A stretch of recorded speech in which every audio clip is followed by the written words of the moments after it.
Professeur Djouhat, bonjour. Bonjour. Vous êtes professeur chef de service en immunologie à l'hôpital de Ruiba, Effectivement, oui. Alger Est, et vous êtes aussi président de la Société algérienne d'immunologie. Exactement. Alors, professeur Djouhat, donc merci de nous avoir reçu, l'équipe Liag Ebet au sein de votre service. Pour rappel, Liag Ebet est une agence de communication médicale qui a pour vocation la promotion de la santé publique en Algérie et aussi la coordination entre les médecins hospitaliers universitaires, les médecins des structures de base et les médecins de ville. Professeur Djouhat, là on va parler de la Covid-19, c'est le sujet d'actualité. Le monde entier traverse une crise sanitaire sans précédent. Et là, à l'instar des autres pays, l'Algérie aussi était sur un grand chantier qui est la vaccination. L'Algérie a importé au début 50 000 doses, puis 200 000 doses, et là c'est 500 000 doses, je pense. 500, 700 000 doses. 500, 700 000 doses, voilà, de vaccins. Alors, professeur Djouhat, ne pensez-vous pas que le facteur temps joue en faveur de la multiplication du SARS-CoV-2 en général et de la variante en particulier? Ce qu'il faut savoir, c'est que effectivement le variant temps il est très important. Il est très important, mais le facteur temps, c'est lorsque il y a des stigmates de la survenue d'une troisième vague, ou bien lorsqu'on est en plein vague. La situation en Algérie, elle est plus ou moins rassurante. D'accord. Donc l'évolution, pour l'instant, vous le savez très bien, la tendance, elle est baissière. Et on n'enregistre pas beaucoup de cas. Il y a on est en train de faire des tests antigéniques, des PCR, et la plupart reviennent négatifs. Donc il y a des syndromes un peu grippaux, des petites épidémies à l'adénovirus qui simulent un peu la symptomatologie de Covid, mais c'est pas ça. On s'estime heureux jusqu'à ce jour.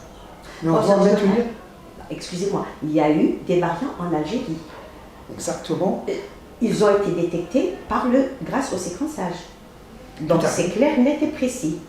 Tout à fait. Et parmi les premiers cas qui ont été détectés, on avait un malade qui était hospitalisé chez nous. Et c'était nous-mêmes qui avions fait. À l'hôpital de Ruiba. À l'hôpital de Ruiba, on avait fait l'enquête épidémiologique. Il s'est avéré qu'au sein de cette famille, il y avait 4 personnes qui sont atteintes, qui sont malades. C'est vrai, ce n'est pas des formes très légères, c'est des formes, on peut les classer entre modérées et graves, donc avec une atteinte pulmonaire, il y a très peu de formes symptomatiques dans les nouveaux variants.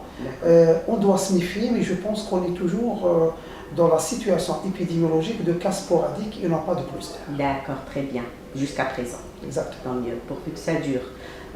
Professeur Djouhat, est-ce que le séquençage, donc vous avez posé le diagnostic suite à un séquençage, je suppose. Le séquençage a été fait chez vous ou à l'Institut Pasteur? Je dois vous expliquer un peu la démarche diagnostique en face de nouveaux variants. C'est la même démarche, donc on fait soit un test antigénique, soit un PCR. Et lorsqu'elle revient positive, on pose le diagnostic de Covid. Mais on n'a pas le droit de poser le diagnostic de nouveaux variants. Puis qu'est-ce qu'on fait? Ces mêmes prélèvements, on les envoie à l'Institut Pasteur, qui reste aujourd'hui la référence en matière de génomique de SARS-CoV-2.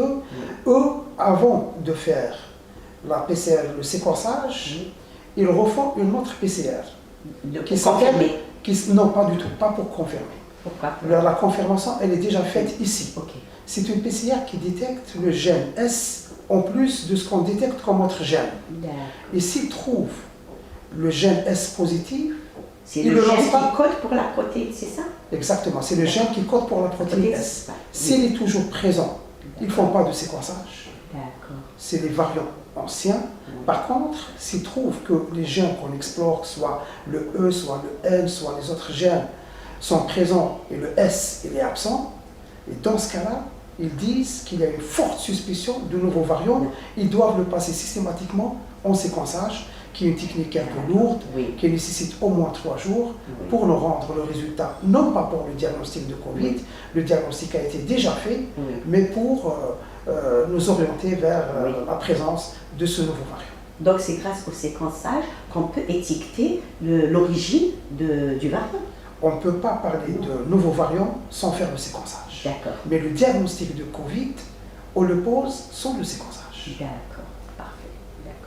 c'est plus clair. Merci. Alors, pour la deuxième question, donc, à travers les critères, donc quels critères peut-on juger de l'efficacité d'un vaccin? Là, je reviens au vaccin. L'efficacité, vous le savez très bien, le pourcentage de l'efficacité et de la sécurité, c'est des choses qui ont été exigées par l'OMS. Tout à fait. Donc l'OMS a exigé que l'efficacité du vaccin doit être au minimum de 50-52%. Oui. Donc tous les vaccins qui ont une efficacité qui dépasse les 52%, ils sont supérieurs. Ils doivent, heureusement, oui. On ne s'attendait pas à avoir des efficacités à plus de 90%, et Dieu merci. Oui. Donc je pense que tous les vaccins ont atteint cet objectif. D'accord, très bien. Par contre, comment expliquez-vous alors les troubles de la coagulation, les thromboses, enregistrés suite à l'administration du vaccin AstraZeneca? Et pas plus tard qu'hier ou ce matin, le professeur Riaté, président de la FOREB, donc, a recommandé une petite halte concernant la vaccination avec AstraZeneca en Algérie. Qu'est-ce que vous en pensez réellement? Bien que l'OMS n'a pas continue à recommander ce vaccin. L'OMS, elle continue toujours à recommander ce vaccin. Oui. Pourquoi? Vous le savez très bien, c'est la seule firme qui avant la production et la fabrication du vaccin, ils ont clarifié ce qu'ils voulaient apporter dans cette pandémie. Donc, ils ne visaient pas vraiment des bénéfices à travers la vaccination ou la commercialisation du vaccin. Vous savez très bien qu'il représente le vaccin le moins cher. Oui. Donc il a été un peu la cible de pas mal de lobbies pharmaceutiques, oui. Parce que vous voyez très bien, oui. Si entre un vaccin, une dose de $3 et une dose de $20, $36, donc on s'attendait à ce qu'AstraZeneca soit trop surveillé. Oui. Même si son efficacité n'est pas aussi importante que celle de Pfizer-BioNTech. Exactement. Mais ils étaient honnêtes. Ils ont dit au début que notre efficacité elle est de 70, 75%. Oui. Mais ce qu'il faut savoir, c'est que actuellement le vaccin d'AstraZeneca, c'est le vaccin qui produit le plus de doses. Et donc, lorsqu'on produit beaucoup de doses, ça sera le vaccin le plus utilisé à travers le monde. Oui. Et lorsqu'il est plus utilisé à travers le monde, soyez certain que pas mal de sujets vaccinés qui allaient faire quelques complications, oui. Eh bien, ils l'ont fait, que ce soit avec ou sans vaccin. Oui. Mais puisqu'il y avait ces cas, je sais qu'il y avait quand même une déclaration de presse qui date de même pas 48 heures, oui. Et ils n'ont pas pu établir de lien de causalité entre les vaccins, oui. Mais à titre préventif... Ils sont les bien défendus, les fabricants. Exactement, mais à titre préventif, on peut, comme ça a été dit par le professeur Riaté, patienter un peu et voir le retour des études. Exactement. Oui, la finalité des études. Et il paraît que quand même AstraZeneca est quand même un bon vaccin sur les personnes âgées. Vous savez, lorsque les politiciens se mêlent de l'efficacité du vaccin et des indications, on ne se retrouve plus. Oh, c'est vrai. Lorsqu'on a vu des présidents des États européens qui interdisent le vaccin à des personnes qui ont plus de 55 ans, et maintenant ils remettent ça en cause. Finalement, c'est pour autre chose. Non, il faut que les instructions viennent des scientifiques. Oui. La plus grande étude qui a ciblé le vaccin AstraZeneca, c'est l'étude écossaise. Et l'étude écossaise, ils ont inclus dans la phase 4 même les sujets qui avaient plus de 80 ans. Ils n'avaient posé aucun souci. C'est ça. Donc l'efficacité, elle est là. Et suite à la publication des études écossaises, on a vu que même pas mal d'États européens sont revenus sur leur décision initiale. Ils ont continué à recommencer à vacciner par AstraZeneca. Oui, d'accord, très bien.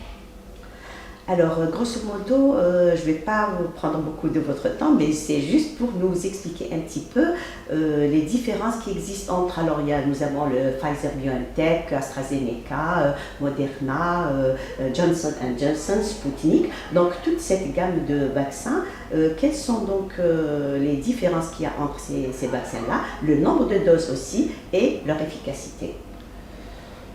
Ce qu'il faut savoir déjà, c'est que n'importe quel vaccin, quelle que soit la technologie utilisée, l'objectif est le même. C'est essayer d'avoir ou de produire cette protéine S pour que le système immunitaire réagisse contre cette protéine S. Donc il y a ce qu'on appelle un nouveau concept maintenant en vaccinologie. Le nouveau concept, ce n'est plus donner un ancien virus ou une ancienne protéine, mais essayer d'éduquer l'organisme à produire lui-même l'antigène vaccinal. C'est ça, c'est les nouvelles technologies. On peut lui donner de l'ARN, on peut lui donner de l'ADN, des adénovirus, des vecteurs, mais la finalité, c'est la production de protéines S. Il y a d'autres firmes comme Novavax qui est resté sur l'ancienne. Ils ont dit c'est pas la peine. C'est pas la peine de faire fatiguer l'organisme pour la production de protéines S. Je vais produire la protéine S recombinante et je l'injecte. D'accord. Et les firmes pharmaceutiques les plus anciennes, comme les chinoises et celles de l'Inde, ils ont toujours suivi l'ancienne technologie de vaccins inactivés, comme Sinopharm, comme Sinovac, comme il y a pas mal de firmes. C'est des vaccins inactivés. C'est des vaccins inactivés. Donc il reste sur les technologies classiques. Les technologies classiques qui ont montré leur efficacité depuis des décennies. Donc la différence en ce qui concerne l'efficacité, Dieu merci, l'efficacité de tous les vaccins a dépassé les 70%. Oui. La technologie diffère. 70% c'est AstraZeneca le plus bas de l'échelle. Le plus bas, 62, 67 c'est AstraZeneca. Sinon, Pfizer c'est 95%. D'ailleurs, c'est pour cette raison qu'AstraZeneca, ils ont entamé une étude avec Gamaleya, les Russes, pour essayer d'augmenter l'efficacité de leur vaccin. Et pourquoi pas opter pour une deuxième dose différente de l'adénovirus qui a été utilisée lors de la première dose. Et certainement, on aura une efficacité un peu plus importante. Oui. Très bien. Alors, professeur Djouhat, là, on va être concret. Si aujourd'hui j'ai la Covid-19, je suis infectée par la Covid-19, d'accord, quel sera donc mon calendrier vaccinal? Pour le Sputnik, c'est ce qu'on a. Non, en fait, quand on a le Sputnik, on a le chinois, on aura l'AstraZeneca, donc soyez certaine que la plupart des pays vont avoir presque toutes la gamme des vaccins. Oui. Donc on ne raisonne pas Sputnik, on raisonne aussi par rapport aux autres vaccins qui vont arriver. D'accord. Donc le stade, ça sera la même chose. On a fait l'infection, l'idéal c'est de ne pas faire dans les 3 mois après l'infection le vaccin, c'est ce qui a été d'ailleurs instruit par notre tutelle. Oui. C'est logique, puisque le système immunitaire il est là. On ne connaissait pas au début la durée de cette immunité, mais maintenant, il y a des articles très récents, des publications très sérieuses qui ont montré que cette immunité naturelle, à travers l'infection naturelle, elle peut persister même au-delà de 6 mois. Donc, je pense que ce n'est pas la peine de faire la première dose dans les 3 premiers mois. À partir du 3e mois, on peut faire la dose. Et maintenant, c'est discutable.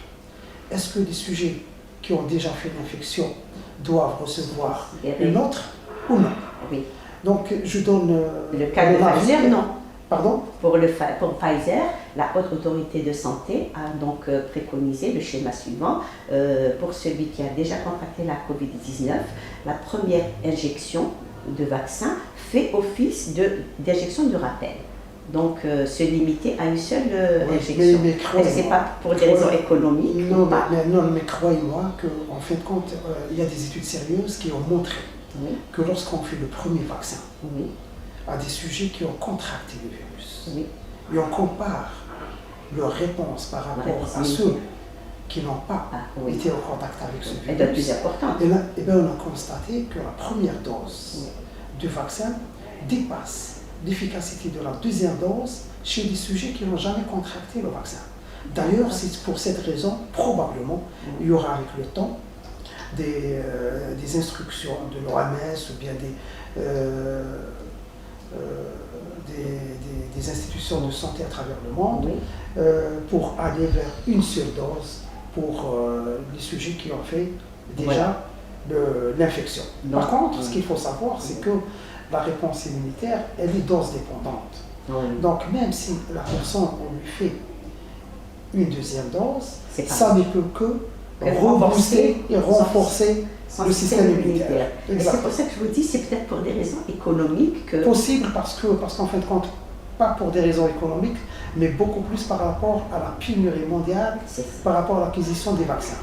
Donc on a très bien maintenant compris que la priorité, c'est la première dose. c'est ça. Parce que lorsqu'on donne aux personnes la première dose, l'efficacité elle commence à partir de 3e semaine et on peut être quand même protégé pendant les 2-3 premiers mois.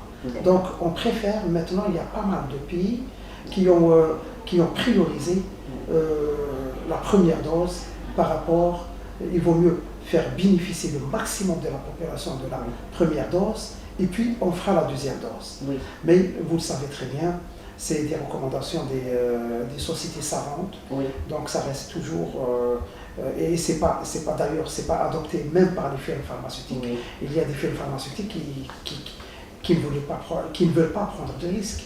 Ils vous disent voilà, mon étude clinique, elle était basée sur 2 doses, donc je ne peux pas me prononcer par rapport. C'est ça, c'est ça, c'est ça. Mais alors si on suit cette logique, professeur Djouhad, est-ce qu'on peut se permettre de faire la même chose pour, par exemple, le vaccin Sputnik qui utilise 2 adénovirus humains différents, le AD26 c'est ça, et le AD5.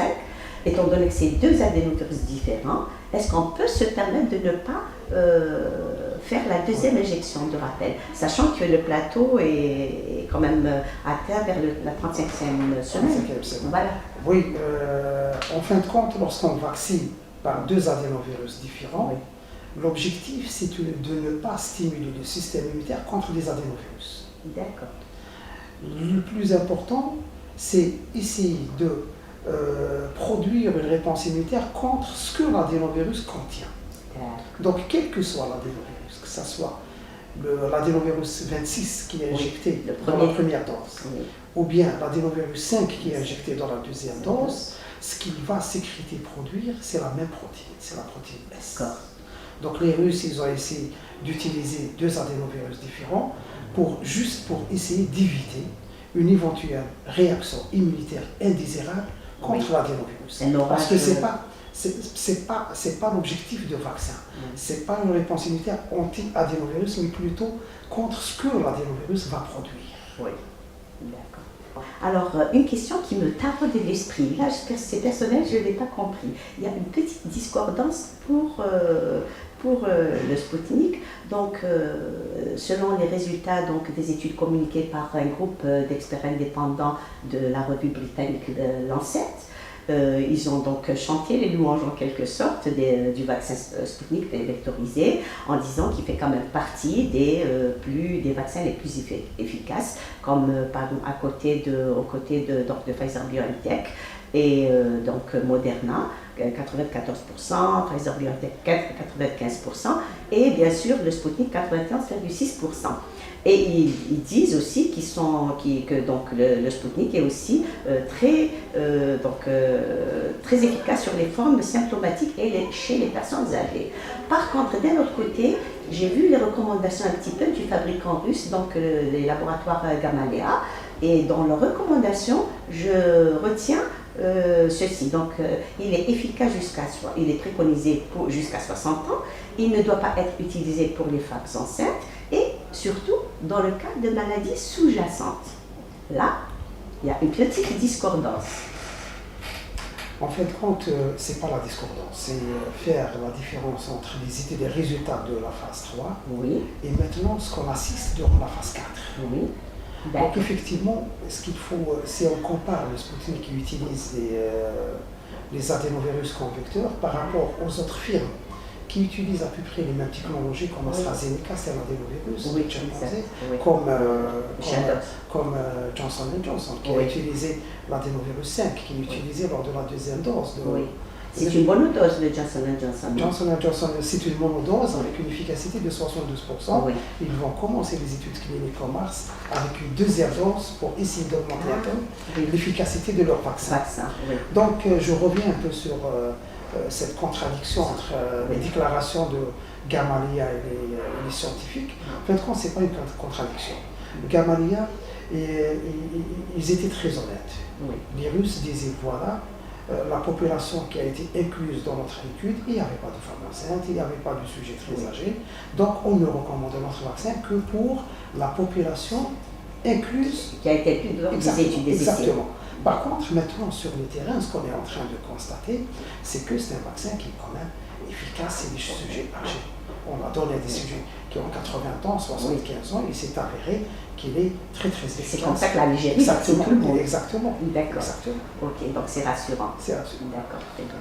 Mis à part les quelques effets secondaires constatés dans tous les vaccins. Dans toutes les vaccins ils sont pas spécifiques. Ils sont pas spécifiques au Sputnik. D'accord, très bien.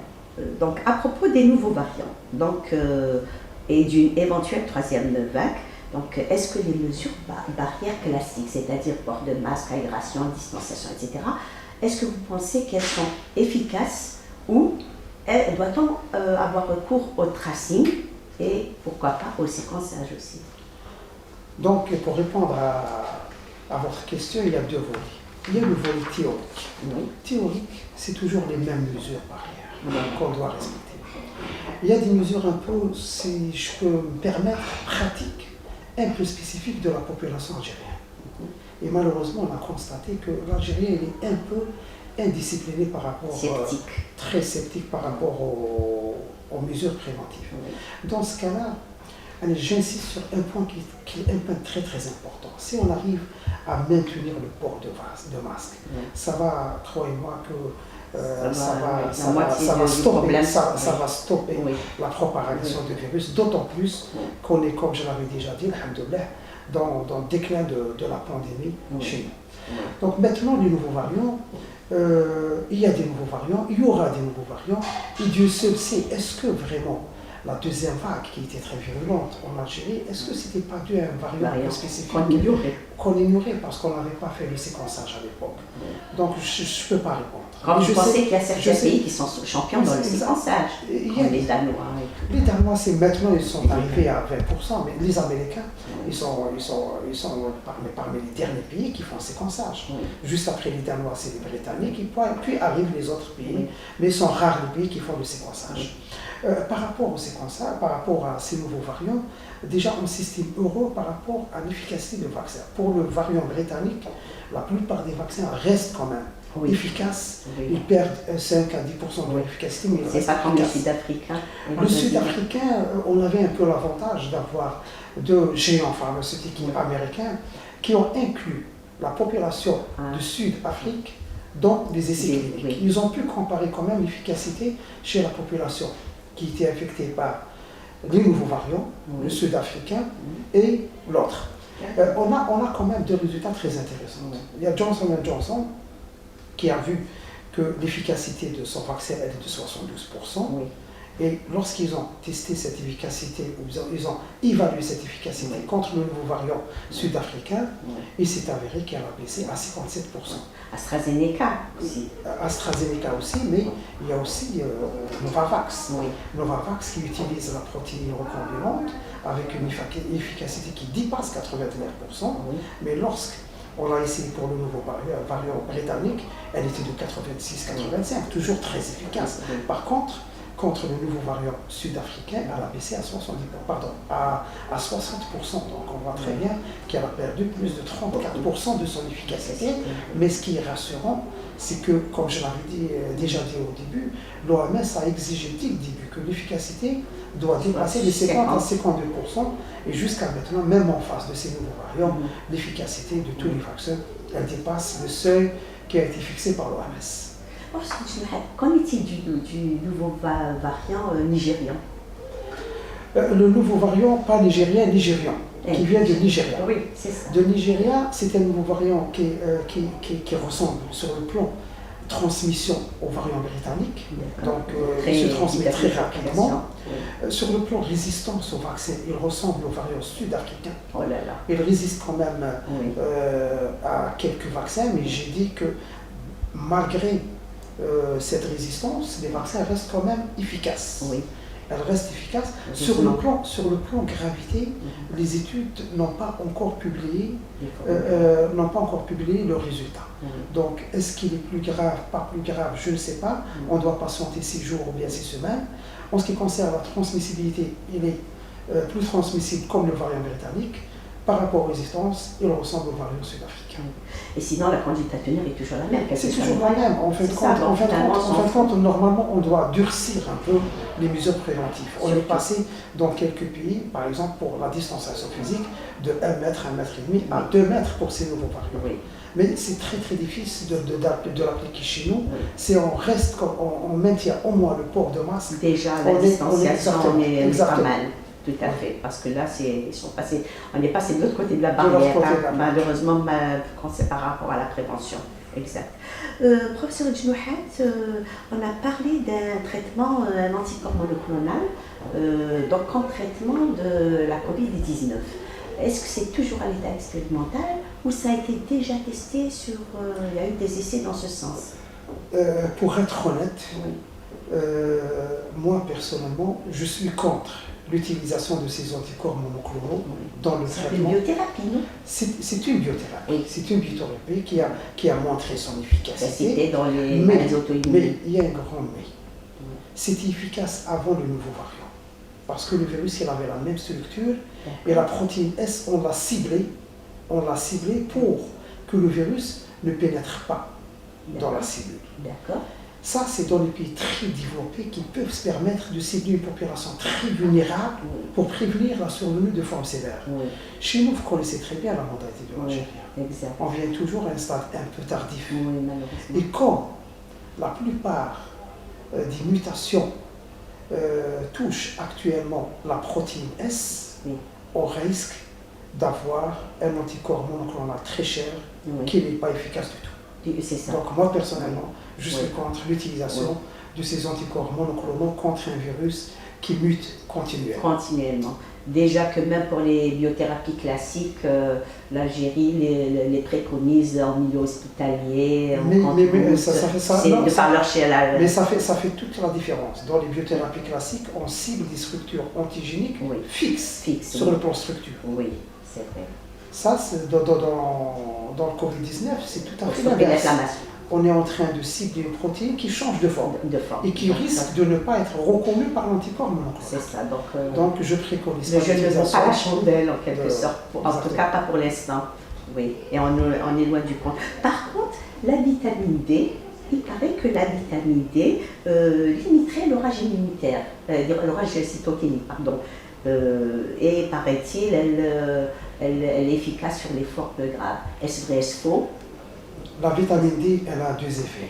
Elle a un effet préventif pour les gens qui sont déjà sous vitamine D. D'accord. Lorsqu'ils font l'infection Covid, ils vont faire des formes légères ou asymptomatiques. Quand même, c'est démontré. Parce que la vitamine D, elle est connue depuis longtemps très efficace pour renforcer le système immunitaire. Oui, c'est vrai. Donc elle renforce le système immunitaire et je ne sais pas pourquoi chez nous, on s'est un peu focalisé trop sur la vitamine C et on a oublié la vitamine D qui était beaucoup plus efficace par rapport au zinc et à la vitamine C. Donc moi je préconise l'utilisation de la vitamine D même en dehors de toute affection parce qu'on a constaté qu'il y a pas mal de maladies émergentes, de maladies auto-immunes, de maladies de système immunitaire, de cancers qui sont dus à ce déficit de vitamine D. Donc l'idéal, c'est de prendre continuellement la vitamine D. Après, il faudrait peut-être penser à faire un dosage avant, parce que aussi le surplus va donner l'effet on a fait déjà quelques études préliminaires par rapport aux donneurs de sang, et on a constaté que la plupart des Algériens sont déficitaires en vitamine D. Et pourtant, c'est un pays avec tout le soleil, et avec 1200 km de côte avec le poisson. Allez comprendre. Ok, donc en attendant, professeur Djenouhat, vous avez toujours préconisé le confinement de 5 jours suivi d'une PCR ou d'un test antigénique pour vérifier. Alors, est-ce que vous le préconisez toujours? Pour les voyageurs.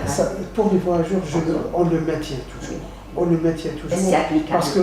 Parce que lorsque le voyageur arrive avec une PCR négative, il peut être infecté dans les 2 ou 3 jours avant de faire la PCR. Donc si on patiente 3, 4 jours, 5 jours, c'est bien sûr. Donc je maintiens, c'est une recommandation qui montre son efficacité pour les voyageurs. Heureusement maintenant qu'on a pris la décision radicale d'arrêter d'emblée les vols, mais si on le reprend, Vous le savez très bien qu'il y a pas mal de pays européens et même africains. On voit avec l'émergence de ces nouveaux variants pour essayer de prévenir. C'est une menace. C'est une réelle menace. Donc il faut toujours garder cette attitude qui, je suis certain, c'est la seule attitude qui peut prévenir la transmission, et pas la transmission, mais plutôt l'arrivée de ces nouveaux variants. Oui, exactement. Oui. Alors, professeur Djouhad, vous avez récemment interpellé, donc sur le plan éthique et déontologique, vous avez interpellé le service de la Direction générale de la santé concernant, donc, pour rendre donc, obligatoire la déclaration des tests antigéniques positifs aux côtés de la PCR donc, qui est positive. Bien sûr pour les laboratoires privés et certaines institutions privées. Alors, qu'en est-il depuis ? Est-ce que ça a été appliqué Malheureusement, ça n'a pas été appliqué, mais je maintiens toujours votre interpellation. Exactement, interpellation, parce qu'en fin de compte, parmi les facteurs qui rassurent la population, c'est le nombre de nouveaux cas déclarés par jour. Exact. Aujourd'hui, j'ai écouté en venant vous voir, j'ai écouté 105 cas. Tant mieux, parce que même les structures sanitaires en témoignent de la baisse de cet afflux de malades. On est vraiment, je l'ai dit, je le répète, qu'on est dans une tendance baissière, et Dieu merci, mais on doit la maintenir. C'est important de maintenir cette tendance baissière. Donc, par rapport à la tutelle, parce qu'en fin de compte, il n'y a pas de faux positif. Si on trouve un test antigénique positif, c'est un positif. Donc, l'idéal, c'est lorsqu'on fait la somme. C'est pas, il peut avoir un faux négatif et pas un faux positif. Exactement. Donc, un positif en testologique, c'est un positif. Donc, c'est pas honte, et c'est pas honteux de déclarer le nombre d'antigènes, de tests antigéniques positifs en parallèle avec le nombre de PCR positifs. Et dans ce cas-là, on peut avoir une vision globale par rapport à la déclaration de nouveaux cas, par rapport à la réalité sur le terrain.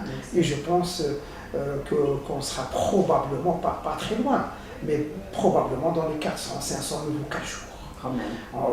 Mais n'oubliez pas une chose très très importante, le nombre de nouveaux cas n'est pas synonyme d'une mauvaise prise en charge de santé. Bien sûr, on a constaté que les pays les plus développés chez eux, c'est eux qui déclarent le nombre le plus élevé de nouveaux cas par jour. Exactement, ce n'est pas du tout honteux.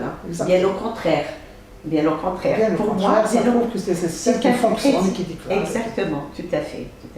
Alors, professeur Djouhad, est-ce que donc aujourd'hui nous sommes dans disons dans des cas sporadiques ou dans des cas de cluster foyer?